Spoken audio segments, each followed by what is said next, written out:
સુરતના વરાછામાં તબીબે સગા ભાઈને હોસ્પિટલનું સંચાલન સોંપ્યું તો ₹5 કરોડની ઉચાપત કરી ડીસીબી પોલીસે કરી આરોપીની ધરપકડ। ક્રિકેટનો સટ્ટો અને ડબ્બા ટ્રેડિંગ કરી લાખો રૂપિયાનું દેવું કરી નાખી ભાઈને ઠગ્યો।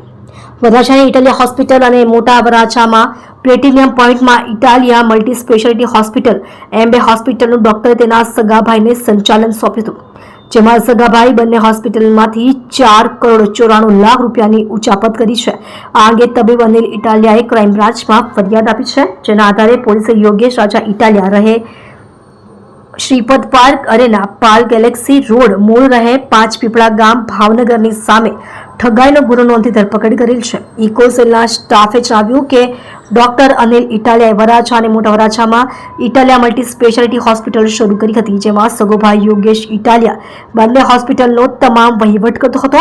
તે ડબ્બા ટ્રેડિંગ અને ક્રિકેટનો સટ્ટો રમતો હતો, ઉપરથી તે દારૂનો નશો કરતો હતો। યોગેશે લાખોનું દેવું કરી નાખ્યું હતું, જે દેવું પણ ડોક્ટર અને તેના પિતાએ ચૂકવવું પડ્યું હતું।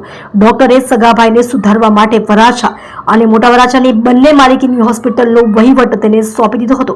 ડોક્ટરે સગાભાઈ પર આંધળો વિશ્વાસ મૂકી દીધો હતો। ડોક્ટર કમાણીમાંથી કતારગામ, કામરેજ, મોટા વરાછા સહિત 7 થી 8 મિલકતો ખરીદી કરી હતી। જ્યારે ડોક્ટરના પિતાનું અવસાન થયું ત્યાર પછી ભાઈઓમાં વિવાદ થયો હતો।